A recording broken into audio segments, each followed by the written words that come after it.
bu yöre insanları Allah'a inanmanın bedelini ağır işkencelerle ve açılan ateş çukurlarına atılmakla ödemişlerdir.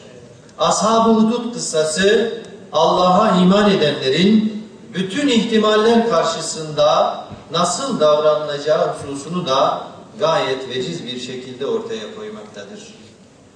Değerli misafirler, Dünya Mustazaflar Haftası münasebetiyle Batman Bilgeder Tiyatro Grubu bilgilerini paylaştığımız müminlerin hayatını anlatan bir oyun hazırladı. Onları diri diri yakmak üzere hendekler kazıp içlerinde ateş yakanlar kahroldu.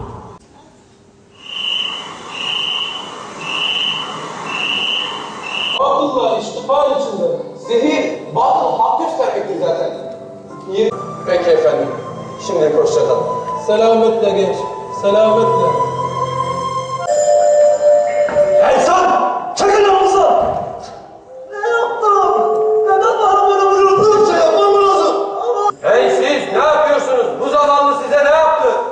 Başına mı düşmüş o senin? Biz kıracak askerleriyiz. İstediğimizi yaparız. Allah sizin de kralınızın da belasını versin. Alçak dinsizler. Kalk kardeş kalk. Kızlarımı da öldürdüler. Dünya! Bunlar yetmiyormuş gibi.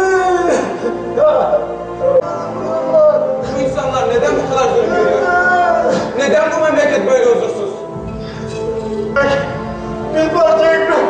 Bir şey kahramanına bir parça ekmek. Açlıktan ölüyorum. Bir parça ekmek. Tanrı'na seni korusun delikanlı. Hoş bulduk efendim. Gel genç adam. Sana bazı şeyler göstereceğim. Eğer bu şehri ve bu dahi ülkeyi gerçekten avuçlarının içine almak istersen yürülen insanlar da avuçlarımızın içinde demektir. Büyü ise bizim işimiz.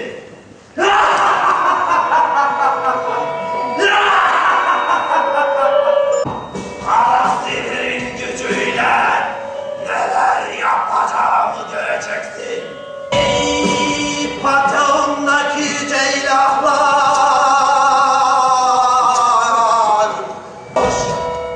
İvasıyım, şahora! Hidayet nuruyla parlayan çocuk. Selam efendim. Şöyle buyur genç. İnsanlar acı çekiyor. Zulüm görüyordu. Fakat kendini ilah ilan eden kral bunların farkında bile değil. Bu hadise var. Duyumlarınız vardır efendim. Kervanın yolunu kapatan bir devenin yoldan kaldırılmasında Allah'ın yardımıyla gerçekleştirmemizdir.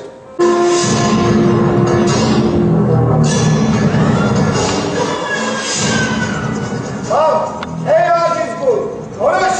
Yüce Kralımız, daha garip bir şey denedi. Adı Allah olan bir ilahın yardımı istedi. Allah yerin ve göğün Rabbidir. Hüküm O'nundur. O Rahmandır, Rahim'dir. Götürmeye geldik. Beni dinler misin? Sen bizi dinle, epeydir peşindeyiz. Hayır. Sana direnmemeyi tavsiye ederim. Hayır. Şu fitnenin başı sensin değil mi? Cehdun, sen sadece bir mahluksun. Senin görevin Allah'ın kullarına hizmet etmek. Hadi kapat şunun kafasını! Kapat!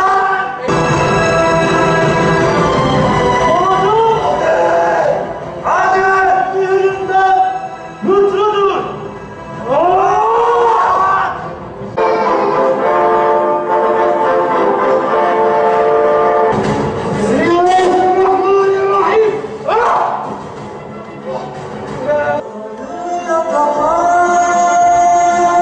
Son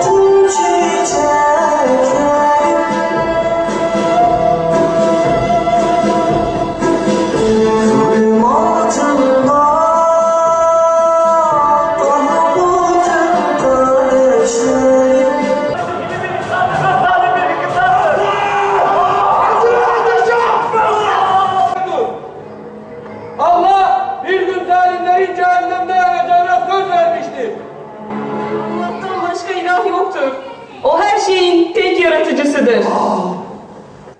Ey mümin anneciğim, Rabbime güven, bil ki o ateş İbrahim Aleyhisselam'a serin ve selametli olduğu gibi bizleri de serin ve selametli olacaktır.